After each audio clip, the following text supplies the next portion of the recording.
Hi everyone, welcome to Photoshop Lab 3. Today we are going to take our first step in combining photos. So we'll talk about things like resolution, lighting, we'll use the clone stamp tool, layer masks, the pen tool, which you'll remember from Photoshop Lab 2. We'll make some adjustments and we'll use the brush tool. You're going to need these 4 images today. Ultimately we'll only end up using 2, but we've got to kind of pick what ones are going to work the best for us. So you're going to do Coyote Street and Deer Fawns 1, 2, and 3. All right, I have these open up in Photoshop already. The goal for today is to remove the coyote from this image and replace it with a deer fawn. Now which one we're not sure yet, we'll kind of have to try out all 3. But because kind of we need to have the coyote gone before we can really tell which one's going to work the best, we're just going to start there. So in Coyote Street, let's duplicate that image so we have a copy just in case, things go awry at some point. And we're going to use a bunch of the information elsewhere in this image to cover up parts of the coyote, to clone, stamp out parts of the coyote. We are going to use masks, which are kind of new. Best thing to do is just start at this point, I think. So now that you have a copy of that coyote layer, let's talk about the big way to cover up a bunch of this. Now, I should note that we're also getting rid of the lane line along with it, so we don't have to worry about kind of dodging around that. In our top layer, let's go ahead and make a selection with our lasso tool. Remember that was hotkey L. We want not the polygon lasso tool, we want just the regular lasso tool. If we try and collect a very large area that doesn't have coyote in it, let's say from the right half of the image, we can make a selection and we're going to copy it into a new layer. So this is, again, since we're in a selection tool already, we can just right click and layer via copy. Now on this layer is just what we had selected. So it might not look like anything changed, but we have a new layer with that bit of asphalt in it. Now that we have that, let's use our move tool, hotkey V, and we're just going to start by just dragging this horizontally. Now if we drag it up, we're going to have the problem of our area of focus for our camera is going to change on that horizontal, so we actually need to keep it at about the same horizontal level. Let's cover up a bunch of the coyote using that layer. Right, I don't want to drag it too far this way. Well, maybe I do. That's not so bad. Okay, we'll cover up some of him that way too. Now, the giveaway here is the edge of our selection. We can see that kind of hairline. It feels like a crack in like a phone screen or a fold in a piece of paper. We're going to have to hide that from anybody who views this image.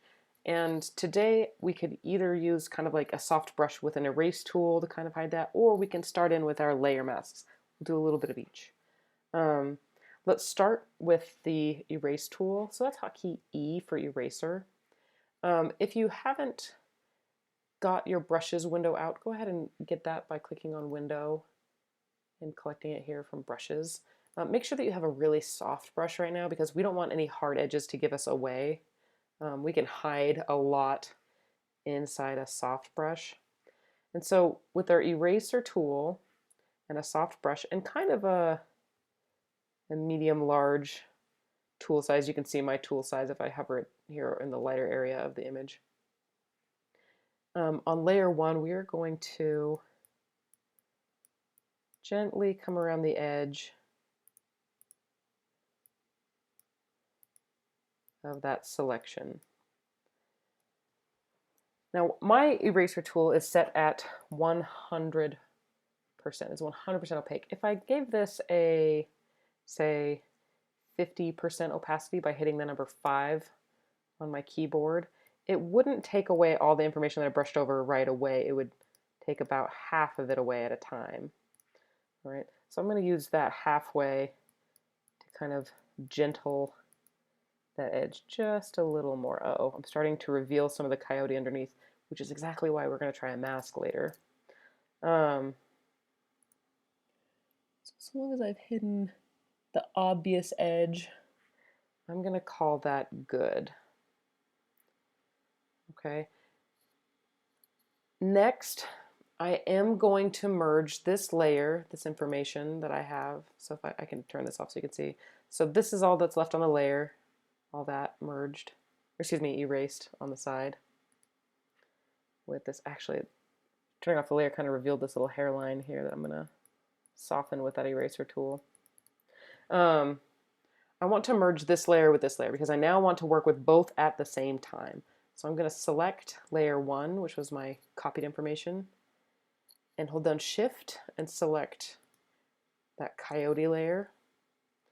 And if I right click on the text of this layer 0 copy, I can merge layers.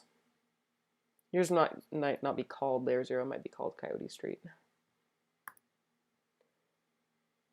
Okay, so now this layer has that new piece baked in. We've covered up the bottom half or third of that coyote or so. Let's do some similar work to start covering up the top half. So again, we're going to get our lasso tool. Let's collect kind of this big shape here from next to the coyote. We're going to try to cover up this tail and hind leg area. And again, we have to right click inside of our marching ants, inside of our selection area, while we're still within our lasso tool. And we will layer via copy. And we'll use our move tool to grab it and drag it over our coyote. Now this one's got a lot more edge to hide. So this time, instead of using an eraser tool, we're going to use what's called a layer mask. All right, and we're going to do that by coming down. So we're going to go to our layers palette here, and there's a small box with a circle in the middle right here, and this is our mask. So if you click on this, added to your layer is this mask. Now a mask only communicates in black and white. White is shown information, black is hidden information. So you know right now the entire mask is white, so all information on our layer is shown. We have to hide some of this, so we're going to get our brush tool, hotkey B. You notice that your foreground and background colors over here automatically loaded in as black and white. Let's go ahead and bring black forward. Oops. And we can do that by either clicking this little double arrow to move them or hitting hotkey X. That will toggle them back and forth. With black forward and your brush tool, hotkey B, loaded, and a soft brush selected, we can paint black inside our mask. You see it barely happening right there. We're painting black in the mask, so we're not painting black on the pixels,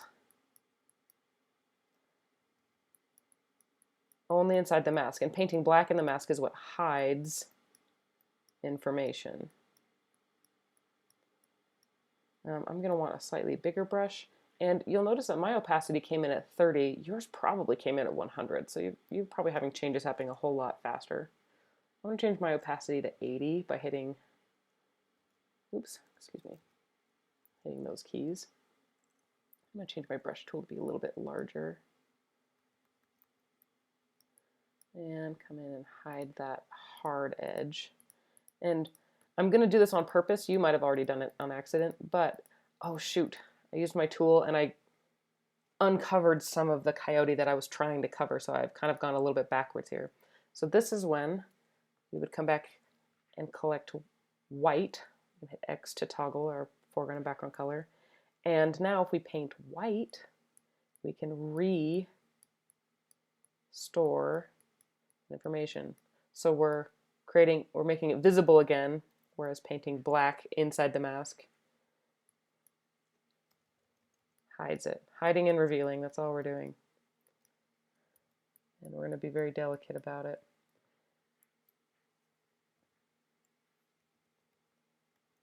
All right, so make sure to hide any of those edges, or you'll notice that we have this kind of repeat interesting little pattern of light and dark on the street over here. We're gonna have to either cover that up later or hope that the deer covers up some of that so it doesn't give us away. That's called scalloping, when you have a very obvious repeat of information inside a photoshopped image. You'll catch it sometimes in leaves and sticks and hair and things like that.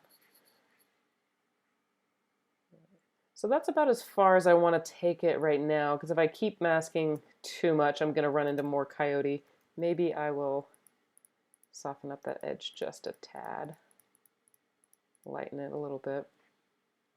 All right, and when I'm finished with that, I'm going to right-click inside, excuse me, I'm going to right-click on the text of layer 2, and nope, I lied, I'm not. I'm going to right-click inside my mask,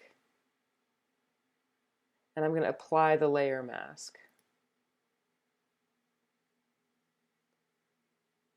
Now you'll see that there is no mask, but the information that I've changed, the transparency, the erasing, oops, excuse me, has kind of baked in. All right. So again, let's merge these two layers. Let's create a nice seamless image. So you select both layers in your layer palette, right click to merge layers. We're getting pretty far here. All right, let's do one more of these and then we'll get into the clone stamp tool. So we want to start covering up this area of the fox. So we have to kind of grab from the same horizontal. And I might grab a whisker or two by accident, but. All right, so we've lassoed selection with that lasso tool, hotkey L. Right click, layer via copy, and then we'll move that over the coyote. Again, you can now either do the layer mask again, you can use the eraser tool, whichever one kind of felt naturally. We use masks again in a couple other labs. But remember to use a soft brush and to hide the edges. We'll do some cleanup later so it won't look so, I don't know, janky hopefully. And honestly, putting a deer on top of it will solve a lot of our problems.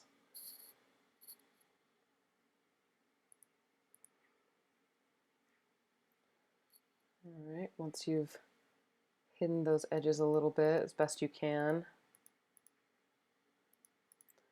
and re-merge those two layers. A lot of people love to keep all of these layers. It will cause you problems later when we use the clone stamp tool though, because that will borrow from different layers you have selected. That's why I'm having us merge them as we go. All right, so now we're going to start to get into the clone stamp tool. All right, now this tool is exactly what it sounds like. It allows us to clone areas of an image into another area of an image. So the hotkey is S, and it's this tool over here that looks like a little notary stamp. And it works by targeting an area that you want to copy. So in this case, we will target maybe this road just above the coyote. So we're gonna hold down Option. If you're on a PC, that's Alt. And we're gonna collect that information just by clicking once. And now when we hover our cursor elsewhere, you'll notice that it's saying it wants to copy from there, that kind of like ghosted information. So I'm gonna paint, oops, I'm gonna paint with 100% opacity.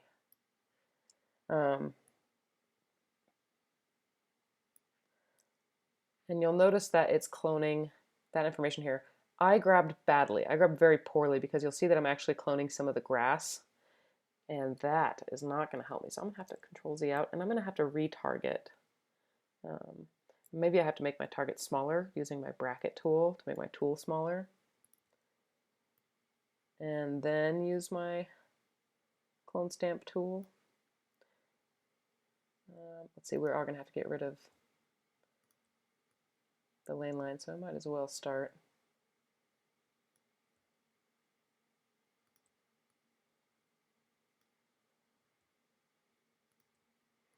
as well start now, no time like the present. About the time it gets back here, it's kind of hard to tell that it's a landline at all, so I think I'll leave it alone. So again, I'm going to borrow from an area close by and on the same horizontal as my coyote. So you're hitting Option to make your clone stamp selection, your target, and then you're brushing in. This is starting to get a little bit muddier than I like, so I'm going to try to get a big area that cleans up a little bit. So I'm going to change my tool to be big and brush in some not as heavily textured area to borrow. I didn't like how many kind of little visual rivers were happening.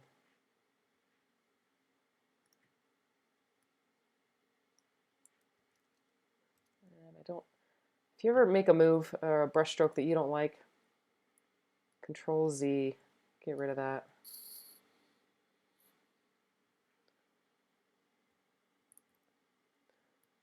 Moving things out of pictures is so much harder than it is to bring things in, so if this is feeling kind of frustrating, it's okay. I'm going to try to cover up that little bit of scalloping that happened. And if I change the opacity of my clone stamp, so if I target an area and then have my opacity a little bit lower, it won't copy 100%, it'll just kind of cover it with like a little foggier area. I don't want the whole thing to end up that way because then it'll look blurry. But I don't mind if it gets rid of kind of an obvious repeat of something. Like I see an obvious repeat here, this kind of funny drip looking shape from over this way. So I'm going to find something a little less conspicuous to clone it out with.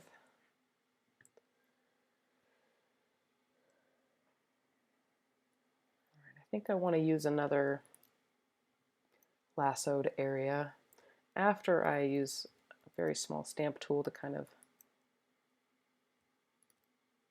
clone out the top of the coyote. I better change my opacity back up to really tall.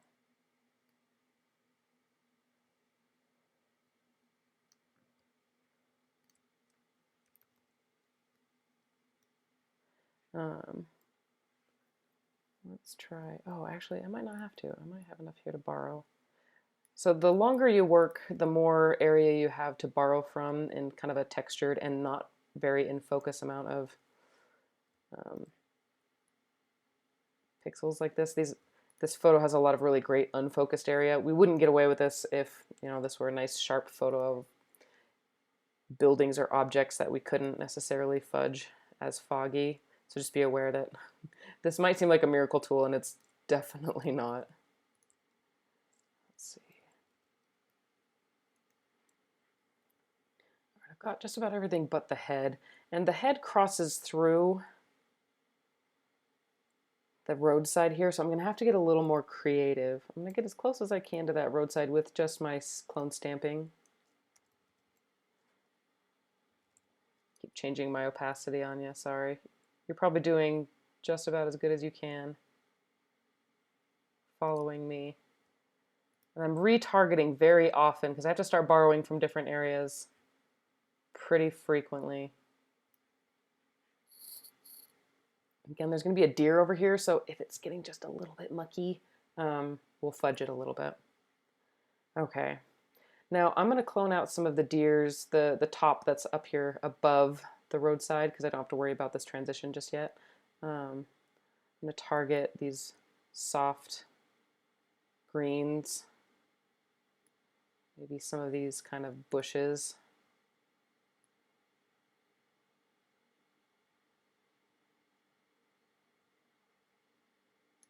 Uh-oh, see, I've gone far enough that I've cloned part of his ear again. That's what I get for holding on to that same target for very long. And we'll do just a little bit more on the ears. Maybe we'll borrow this little excuse me, patch of grass over here.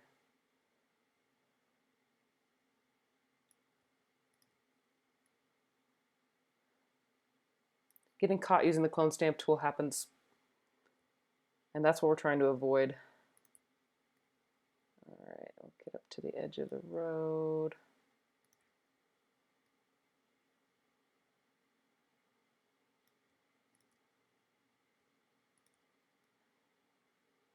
Borrow from lots of spaces. I think we're getting close here. I can almost get rid of the top half of the fox's face. Now I'm starting to get a line between this really light grass and this really saturated grass because I didn't have any transitional grass between it to pull from. So now, to cover my tracks on that, I'm going to have to clone stamp maybe this light stuff and then add a lower opacity. So if you hit maybe 4 for 40%, you'll notice that it changed up here. We can kind of brush in not too much of it, but it kind of allows it to feel more like a soft transition, like a gradient. We'll have to do it again, but that's a good start. Okay, so we have just a sliver of coyote left. And we're going to go back to our previous practice of lassoing an area and copying it into new layer. Right click, layer via copy. And then we're going to move this over top the fox. Now you see there's a very obvious value change and saturation change that we're going to have to deal with. Also, that the edge of our road doesn't end where it's supposed to, so we're going to have to use our transform tool now, Command T. Let's straighten that out a little bit. We can even possibly stretch it. If we hold down Shift, while we stretch it, we can kind of get it a little bit longer. It'll stretch the pixels out a little bit, but this is an area that's unfocused and a little bit blurry anyway, so I think we'll get away. Once you're done, let's use a layer mask this time so we can be a little bit more careful. We can go back and forth. So remember to click this little mask icon to get your layer mask, and then it'll automatically change your colors to black and white because that's how it communicates. Get our soft brush again. I'm going to make my tool smaller using my left bracket key. And hide that edge.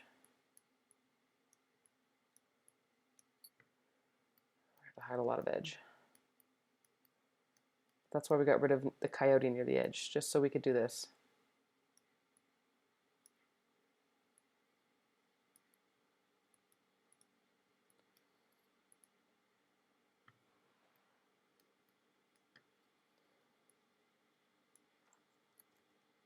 And make my tool just a little bit bigger, brush a little bit over. Let's see. How close am I to, oops. How close am I to that? There he is. Okay, so I want to make sure I wasn't going to hit him. Okay. Once we have, sorry, I kept getting errors. That was my bad for hitting my mouse wrong. Once we have that area kind of masked out,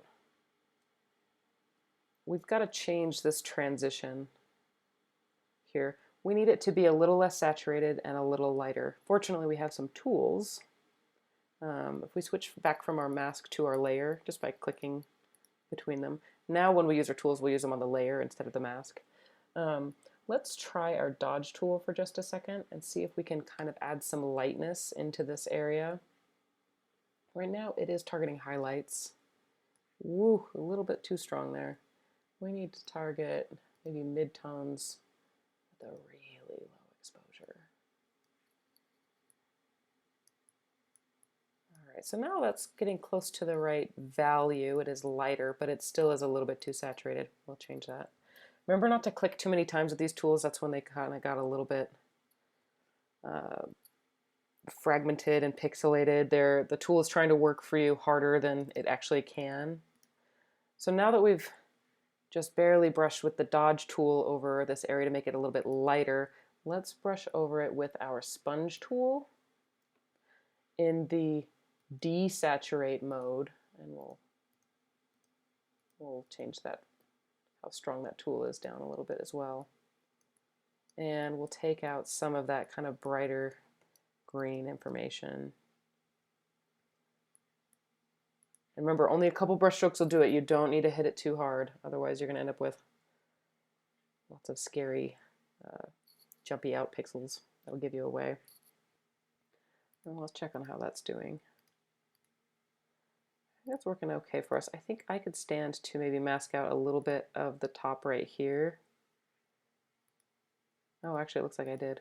Looks like I could stand to mask out a little bit of this front. So I've got to make sure that I click on my mask again and then return to my brush tool, and that I'm using black because black is what's hiding information.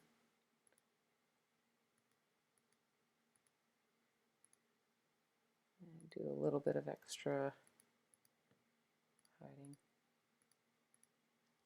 without accidentally revealing parts of the coyote.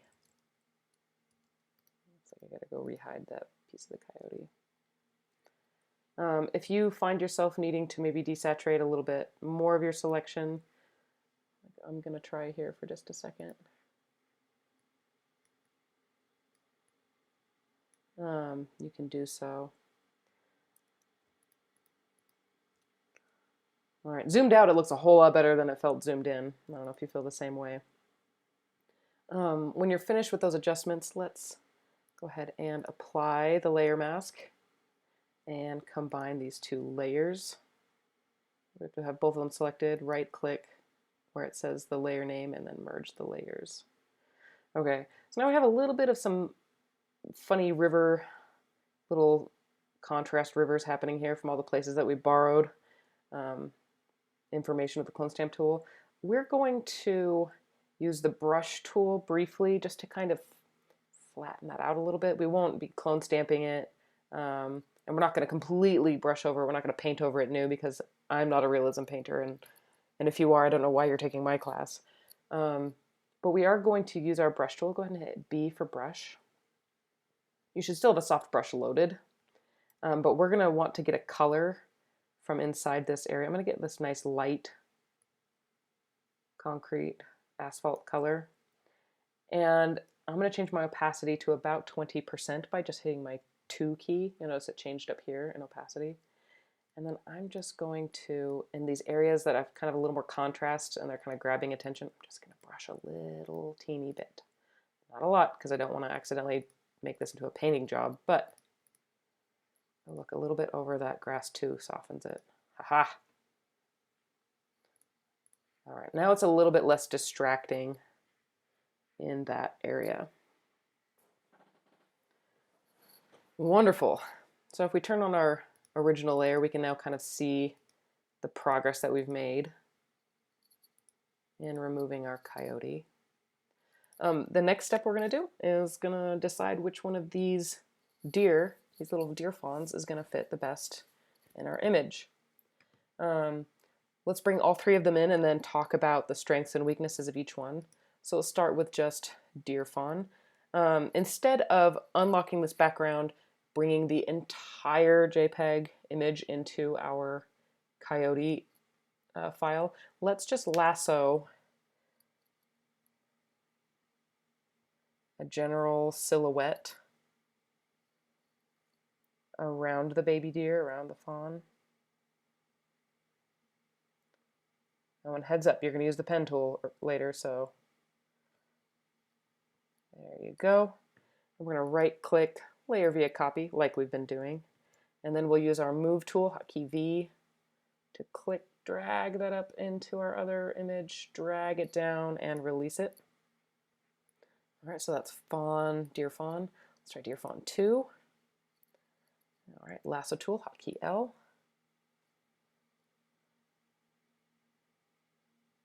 It's nice to have options to decide from when combining images, because as you're about to find out, they don't always play nicely together. I'm sure you've already made a pretty good guess.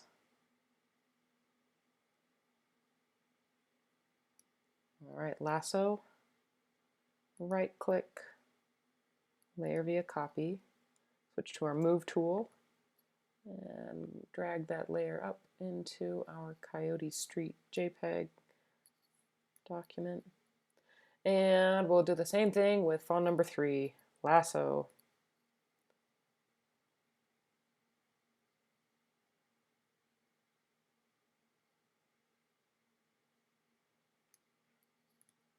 layer via copy, move tool, and drag it up and into this file. All right, we now have our background image with the coyote removed and 3 options to work with. Right off the bat, you should probably be able to tell that font number 3 is much too small to put in this image. Not because it looks like a microscopic deer, but because if we compare the resolution, if we zoom in here for just a second, we compare the resolution of this deer to this background, this deer is going to have a very, very fuzzy edge compared to the background that it has to live on. It's going to give it away that the deer was not, in fact, on this street. So some of you might be tempted to, well, let's just enlarge it with our Command T with our transform tool.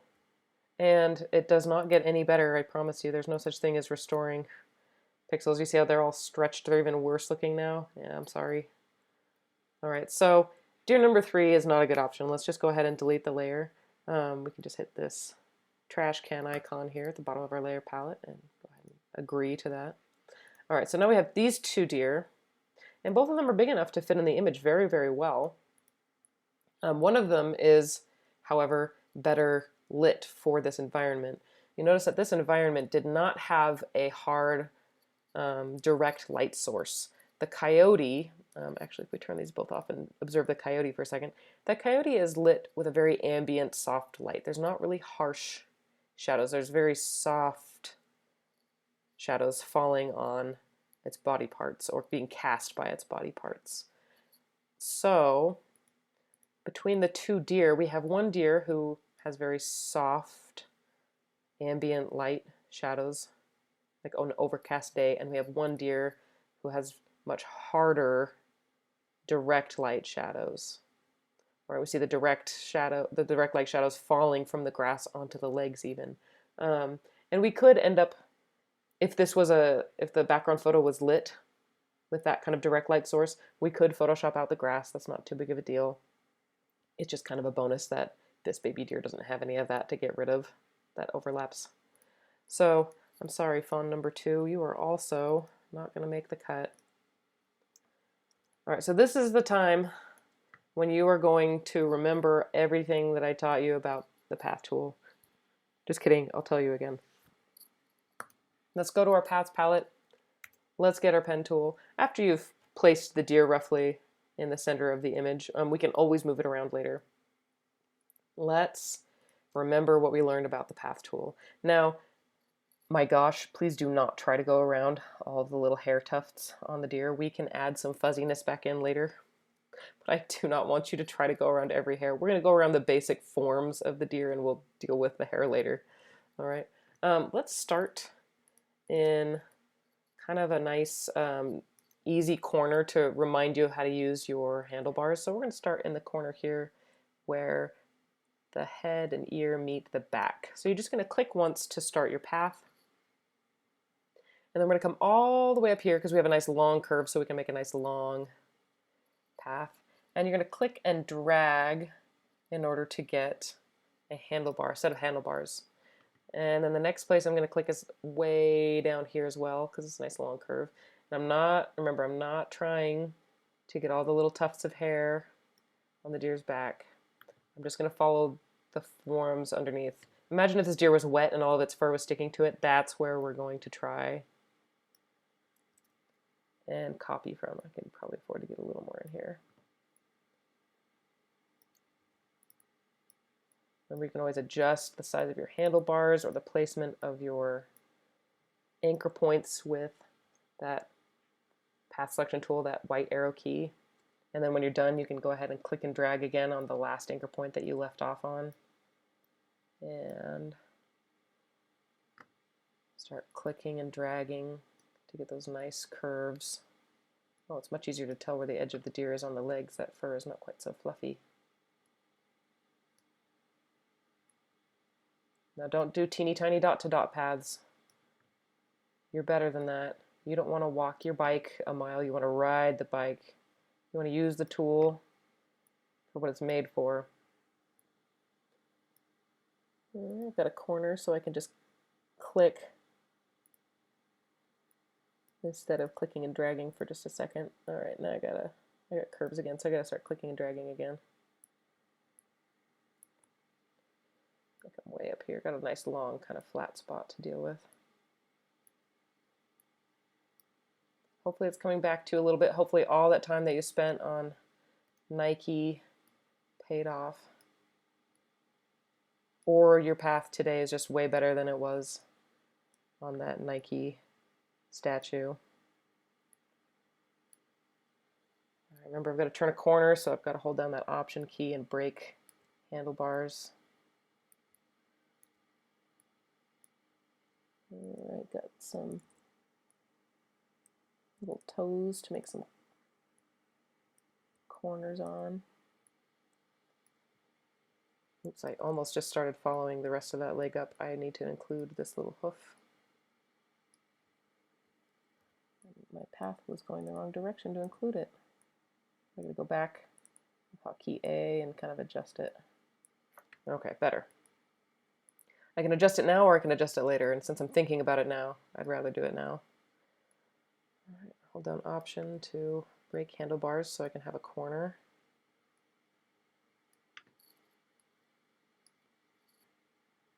And we'll come around his little knee.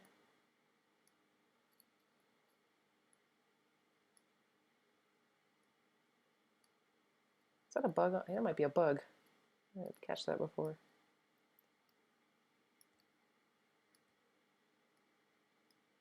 Maybe we should clone stamp it off. I'm just kidding. You can if you want. All right, click and drag for nice long handlebars. Use your Option key to turn corners.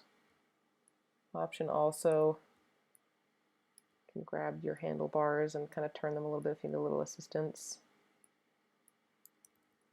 I don't like how I drew that one.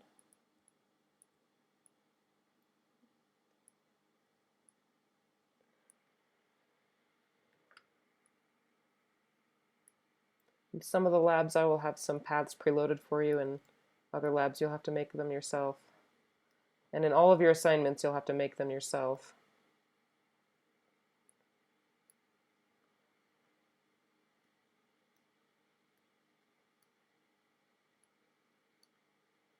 Okay, here we go. We're starting to get towards that little baby deer head.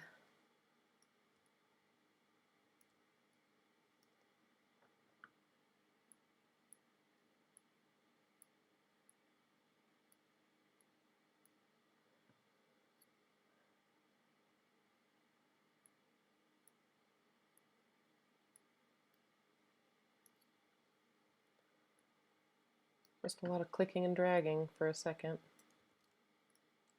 Oops, I keep accidentally landing where I don't want to. Remember, little handlebars make little curves, big handlebars make big curves. And holding on the Option key will let you break those handlebars to turn a corner. Or they will give you handlebars. Let's see, I better click and drag there. I held down the wrong key. That's what happens when you get a new keyboard. That's what happens when you spill orange juice on the last one.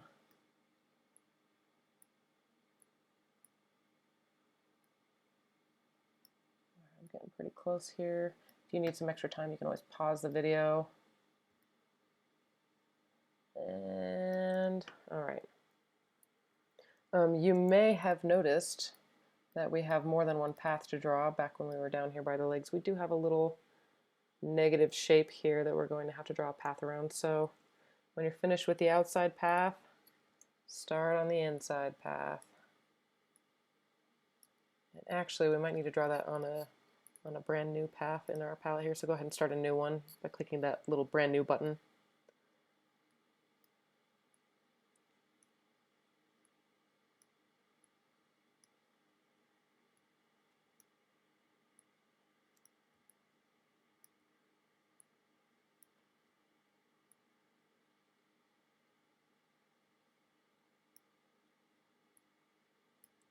This one should go much faster because it's not very much space to cover. Oh, look what I did. Okay, I have some handlebars to break here. I'm going to select that anchor point with my white arrow, that hotkey A, and then hold down my Option key to turn that handlebar around. Okay. If you need some extra time, pause the video. Go ahead and make sure you have a nice path around the baby deer. When you're finished, let's move on. So we're going to load our outside of the deer path. Let's make that a selection. And then make sure that we are on the correct layer. Layers palette. You know what? Just because we want to be thorough, let's duplicate that deer layer by clicking and dragging it down to that plus sign.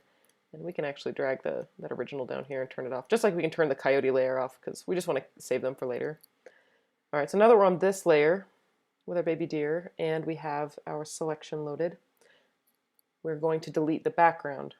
Problem is, we have the deer selected, not the background, so I have to select the inverse, remember? So that's Command-Shift-I, and then we'll hit the delete key. Alright, we'll do the same thing with the inner path, except for we won't have to select the inverse because the inside is what's selected. So we'll just go ahead and hit delete.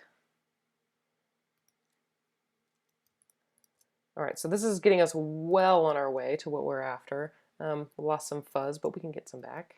The next thing I want you to do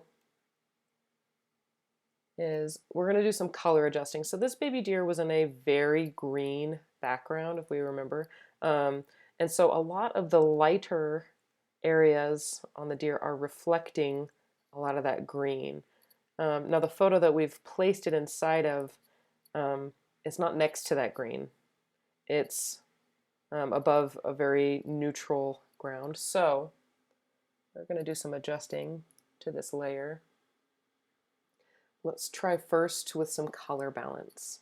All right, because color balance lets us kind of pick and choose what we're affecting. What we're going to try to do is subtract green out of some areas. So in our highlights of this layer, let's take green down a little bit. So you notice already it's a little bit less overall greenish yellow. Let's also add in a little bit of blue. Just kind of cools it down. This is kind of a cool palette. So I'm adding a little blue, a little cyan, and subtracting some green. So that's out of the highlights. Next, let's go to the midtones. Let's see if we can make a couple adjustments there as well.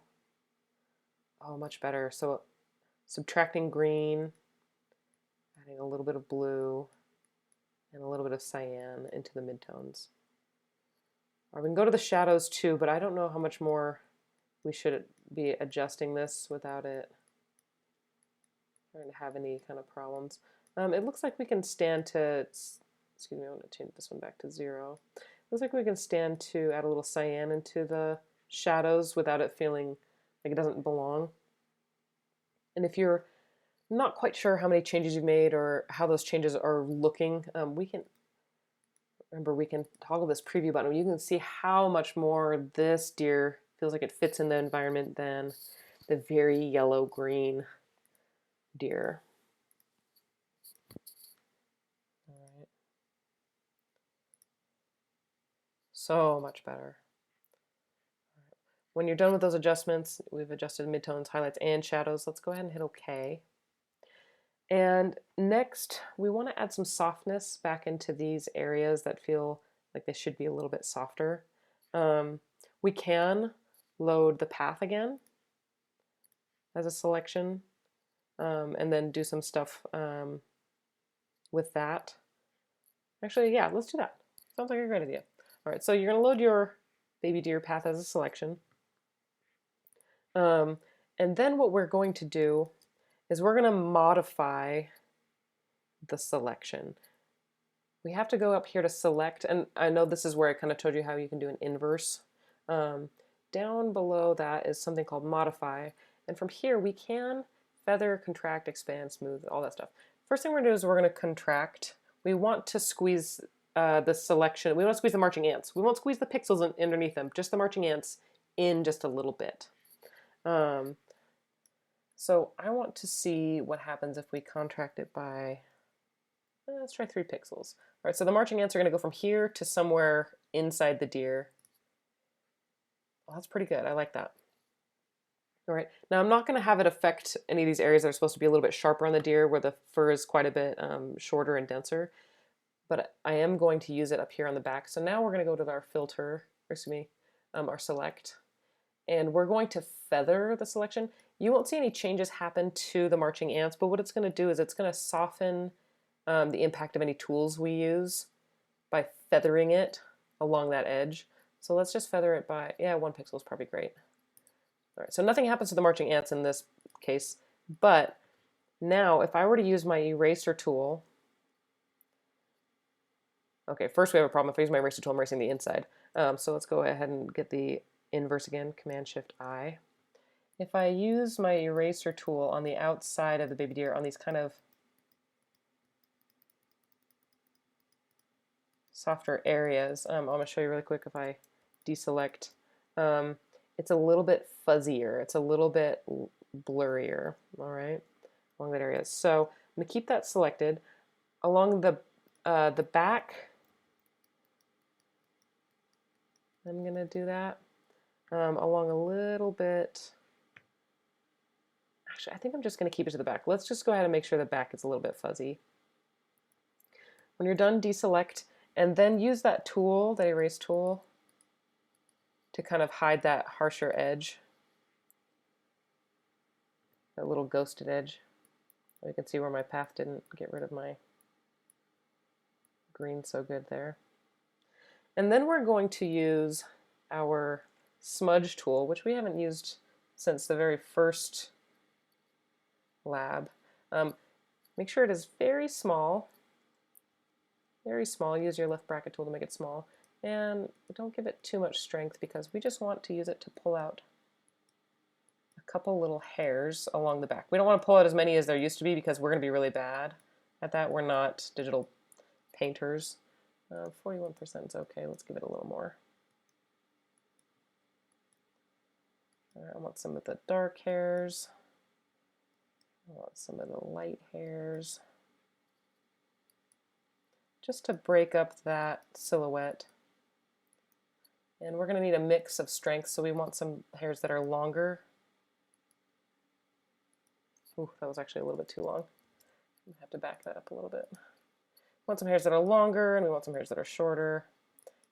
Just don't give yourself away by doing the same length of hair every time.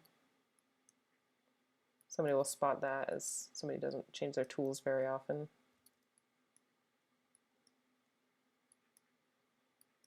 If you're on a tablet, this is even better because you can have like a little pressure sensitivity.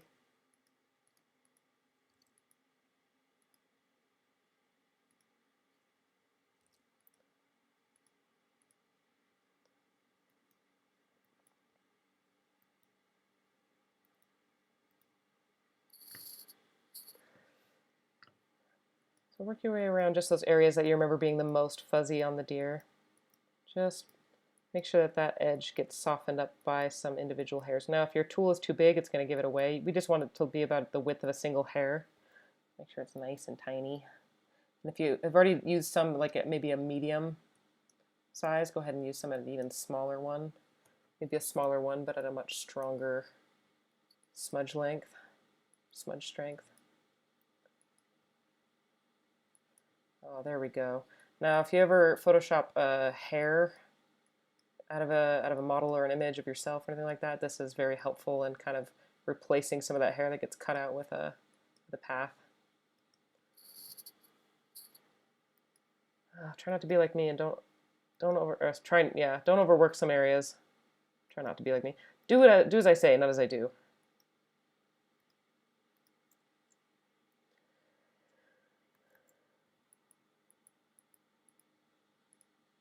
I don't want the end to feel too smudgy, so I gotta be a little careful not to just hammer away at some of these hairs. I think I have overworked some of these areas. They feel a little bit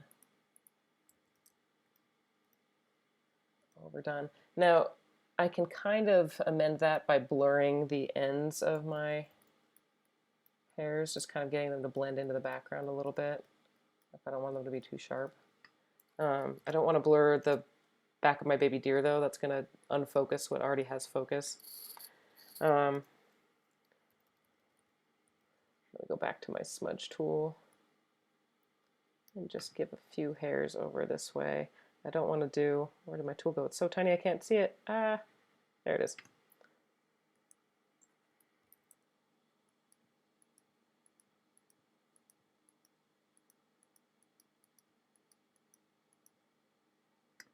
Oh, and then you know what I really missed was those beautiful baby deer eyelashes, so I'll just kind of pull those back out. Maybe a few of those little whiskers that I cut off.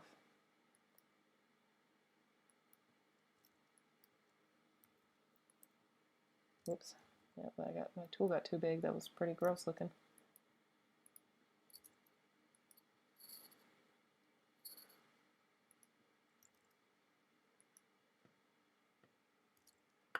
I keep making decisions that I don't like, and I keep hitting Command Z. I'm sure that's really fun for you to watch.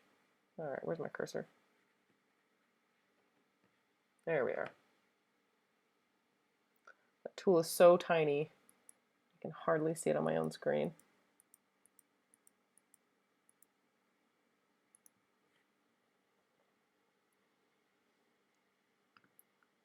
Alright, I'll pull a few. I gotta find my tool again and watch it, otherwise I'm gonna lose it. Pull out a few along this back leg. And I've noticed that I've still got a lot of green along the edges of my deer. Depending on your path, you might have some too. You can always select your path again and then do that feathering trick. I'll do it with you if you need to. There are paths. Select, and then we'll feather that pixel, and we will select the inverse, Command Shift I, and I might just erase that. Oops, I better be on a layer, otherwise I can't erase.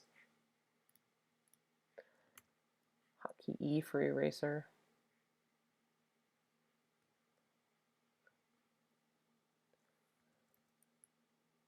To just kind of take out some of that edge that's a little green, or at least make it just a little bit transparent so it blends into the background a little bit more. You're not going to see a lot happening on my screen. I'm zoomed out a bit. But here, I'll go into the knees so you can see it kind of happening a little bit. In a very small, gentle way, it is erasing just the feathered pixels around the edge. It's not erasing the whole pixel, just the soft edge that I told it to have by modifying it. I'm gonna have to do the same up here to the ear because I caught a lot of green on that. Oops, I don't want to erase my little baby deer's eyelashes. I just worked so hard on them. I change the size of my tool and miss it.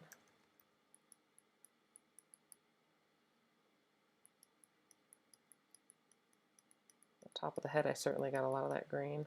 I'm gonna have to go in with my eraser tool without a selection to protect it. Alright, I'm gonna have to make my tool small so I don't erase all my little hairs that I just painted in. Okay, that's a little better. A little less of that green.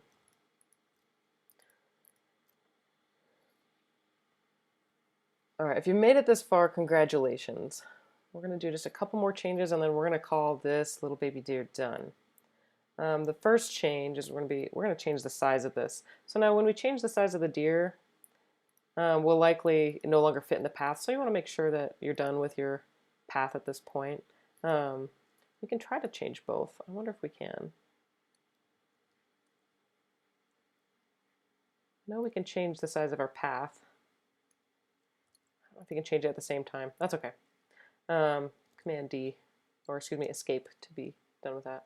Let's deselect the path and change the size of the deer. So we're just going to get our transform tool, that Command T, again Control T if you've got a PC, And we're going to make him a little smaller. I know he's bigger than the coyote already, but he's a little further forward in the image. So, and now that we don't have a lane line to compare him to, we can kind of fudge the scale a little bit.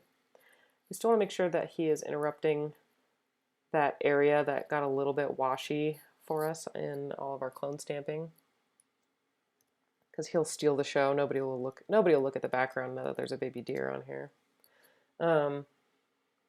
Now if we look back at the coyote layer, notice that there is a little bit of a shadow cast. It's very soft, very grainy, but we're going to need the same thing underneath our baby deer to kind of convince the viewer that the baby deer is making contact with the environment.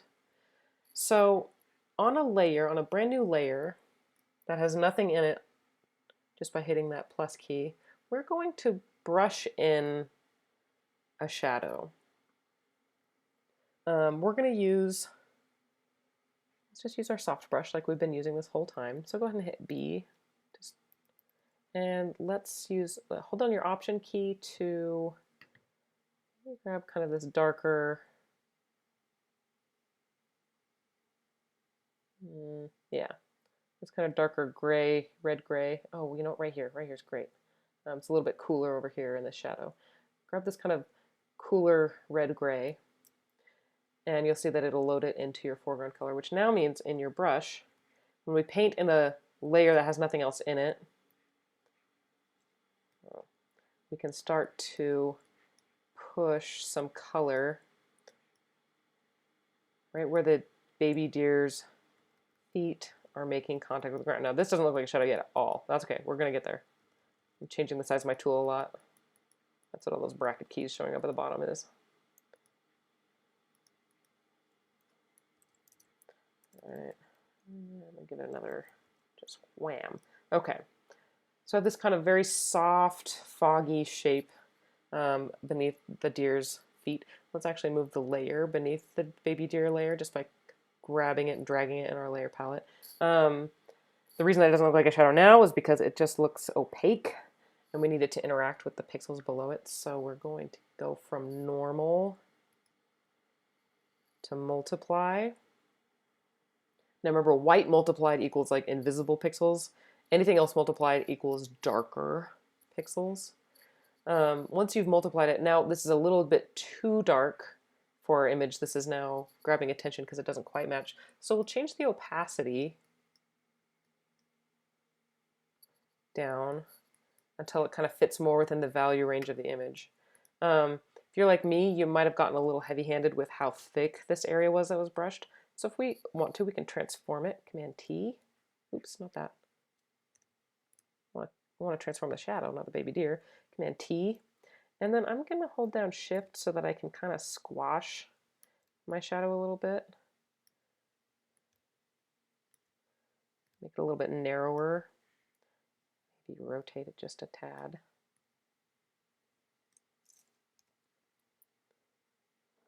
I'm going to do one more layer like this and just brush right up under the baby deer's hooves, because that's an area that will be darker no matter what. Right where contact is made, we'll have kind of what's called occlusion shadows because no light can really bounce back into it.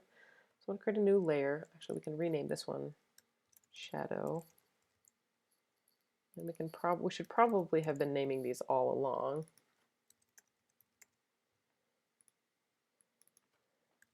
Feet Shadow.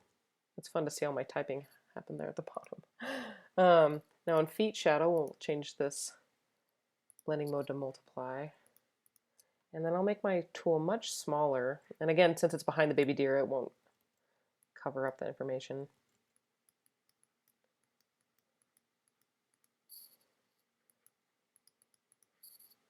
And I'll go right where those little feet touch the asphalt. Maybe brush it out just a little bit so it looks like it's casting a little bit more. I'm thinking the feet stand out a little bit because of how bright they are, and we can actually amend that a little bit if you'd like to. Again, we can change this opacity if it feels a little bit too strong. We can take it back just a little bit.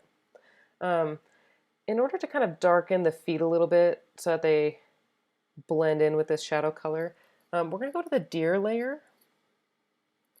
And we're going to use one of the selection tools that we didn't cover in the last lecture.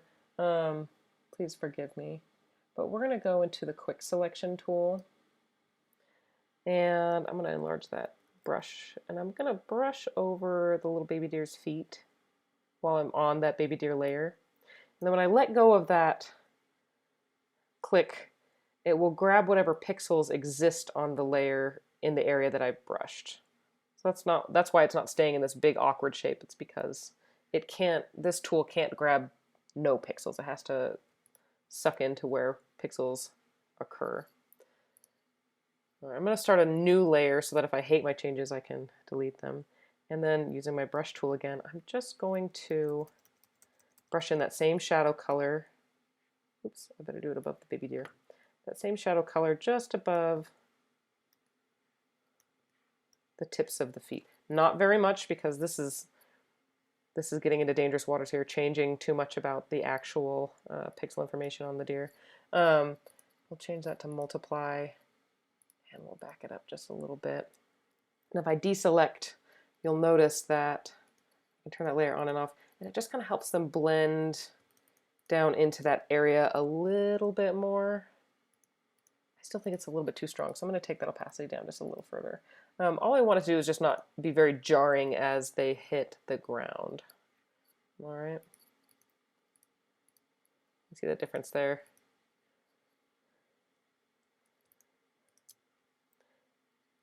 Now you can spend a little more time kind of adding some fuzz to areas that have maybe lost a few of those hairs, especially areas that turn, like the ankles. But this is it. This is how to delete something out of an image using masks and clone stamping and extra layers, and then how to add something back into it. All right, and making some judgments based on the angle that the photography was taken at, the resolution of the photo, like how we couldn't use baby deer number 3 because the resolution was too low. Also the kind of lighting that I had. We needed some very ambient lighting, not some very harsh direct lighting for this one. In the future you might have a very harsh direct light and you might need to copy something like that. So just be aware. Color is the one thing that can be adjusted quite a bit easier than either resolution or lighting. So like we took the deer from kind of that really yellow-green environment and neutralized it, made it a little more red. You can do that a little bit easier with photography than the other changes. All right, pack it up, save your file, and I will see you in Photoshop Lab 4.